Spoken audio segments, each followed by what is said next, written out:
Well, in chapter 11, we're going to turn our attention now to a very common set of chemical compounds. Acids and bases, I know you've heard the terms before. We use them all the time. You find them in foods, you find them in cleaners. You've got lots of stuff around the house that have acids and bases in them. So we want to just begin with distinguishing between the two. There are probably some things that if I asked you, what do you think of when you think of an acid, or what do you think of when you think of a base, you might give me some of the items that I've got on the list here.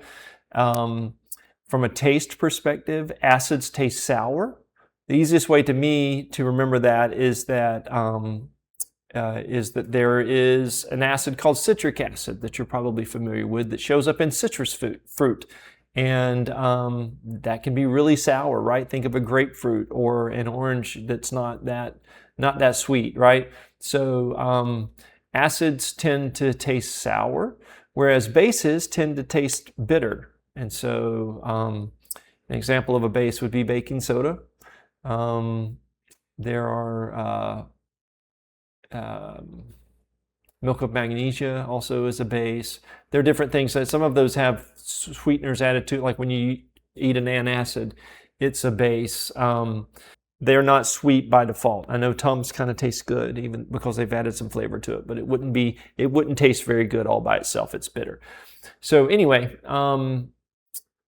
there is a distinction between the two regarding taste. Also, for acids, whenever you mix them with water, they will conduct electricity. And they are covalent electrolytes. If you remember when we were looking at ionic compounds and we were talking about compounds that were electrolytes, when you mix them with water, they conduct. Ionic makes a lot of sense, but covalent, that's a little unique. And so acids are covalent electrolytes. They will conduct whenever mixed with water. Bases, on the other hand, when you mix them with water, the key characteristic is they're slippery. So soap is usually a base. Lye soap is a base. There's another example of bitter. You ever got some soap in your mouth? So anyway, it's obviously soap gets really slippery when you get it wet. Now, if you've used litmus paper before, you're probably familiar with this. Litmus paper can be used to quickly identify acids and bases, and litmus paper one will be blue and the other one will be red. And so it's just a little piece of paper and it's got an indicator on it. And an indicator is simply a chemical that undergoes an observable change when the conditions in its solutions change. And so when that blue litmus paper touches something that's an acid, it will turn red. Again, just thinking about, when I think of acids, you think of somebody mentioned in class today, right? Like acid, an alien in a movie might have acid spit or something like that. And you always think of that burning things. We associate acids with burning things when you think about sulfuric acid or hydrochloric acid. And so that burning idea, red, is associated with burning or hot. And so it turns blue litmus paper red. When you see the red, you know that it's an acid. The opposite is true for bases. If you have red litmus paper and you touch it to a base, then it will turn that red litmus paper blue. So kind of a quick way to see the difference, an observable way to see the difference between the two. Now, let's talk about chemically what distinguishes an acid from a base. And to consider that, I want to look at this hydrogen monofluoride, which is commonly called hydrofluoric acid. So if we looked at the Lewis structure, I'm going to do this down here just to make sure I don't run out of room. If we look at the Lewis structure for hydrofluoric acid, it's going to look like this, right? It's covalently bound together. They share a covalent bond, the hydrogen and the fluorine do. But remember what we know about fluorine. Fluorine is the most electronegative element, right? And so it's going to unfairly share those electrons. It's going to keep it, the fluorine atom's going to keep it a lot more than the hydrogen atom does. And so something interesting happens whenever this compound is in the presence of water. So if we took this and we combined it with if we put it near water, this is what ends up happening. The hydrogen here is getting such a terrible deal. with the fluorine atom just stingily taking its electron, that the hydrogen atom will actually move over here. It'll leave the electron with the fluorine atom, and it'll move over here and attach itself to the water molecule. And so the result will be, now we've got a fluorine atom that's got an extra electron, right? So it's actually a fluorine ion. It's got a 1 negative charge. And the new water molecule looks like this.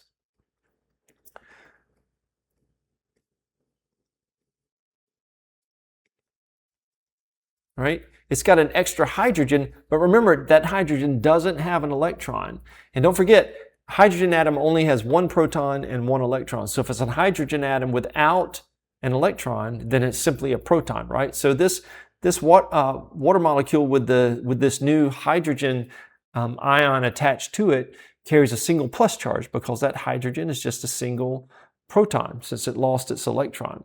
And so this is what is chemically happening whenever when you're dealing with acids and bases.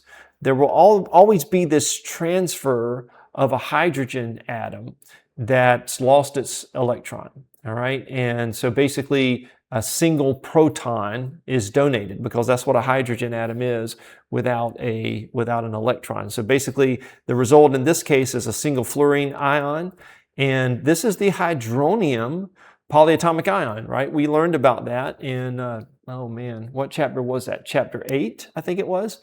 Polyatomic ions, there's a chart on page 245 that I had you guys memorize those ions, and this is one of the ions, the hydronium ion, which is H3O+, right? So that's actually so in this particular, what we have here in this particular reaction, we've got HF plus H2O, and it yields this fluorine ion plus hydronium, right? And the way that we identify the acid and the base will always be on the reaction side, this side where you're looking at it. And we can always identify the acid as the one that gives away that single hydrogen ion, which is a single proton.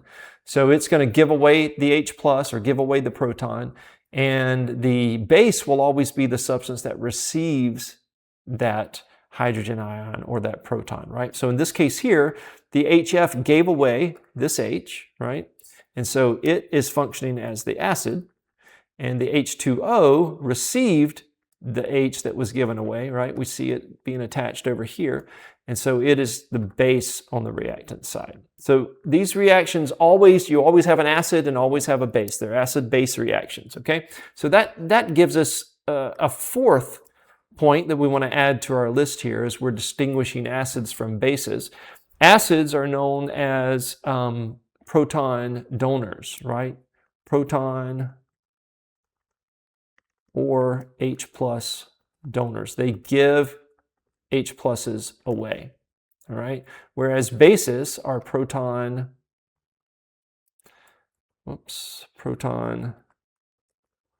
or H plus acceptors.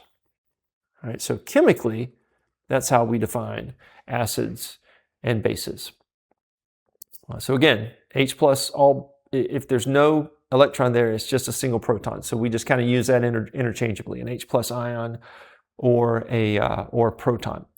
Now, in this case here, water, in this example, water functioned as a base, but I could show you other examples like this one, for example, NH3 plus H2O yields NH4 plus OH negative. All right, these are both polyatomic ions that you should be familiar with based on that table that you memorized. NH4 plus is ammonium, and OH negative is the hydroxide ion. So notice in this case what happened with the H. Where did the H go? How do we know this is an acid-base reaction because the H's were exchanged, and H plus was exchanged. Where did the H come from, and where did the H go? Well, in this case, the H left the H2O, because the H2O became just OH negative, so it gave away the H plus, and this substance right here was the base. Because it changed from NH3 to NH4 plus, it received the H plus that was donated. And so this is actually ammonia. And in this case here, the ammonia is the base and water functions as the acid. Now that's interesting. Look, in this reaction, water is the acid. In this reaction, water is the base. So water is among some of those substances that we call amphoteric. Let me write that down, amphoteric. You may also hear amphiprotic.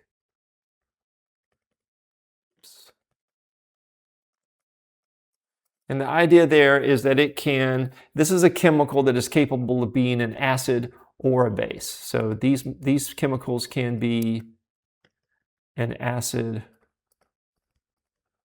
or base. All right. Okay. Well, we'll take a break. And when we come back, we'll start looking at some actual, how we can kind of build these chemical equations, right? Making sure you understand how to do that. See you in the next video.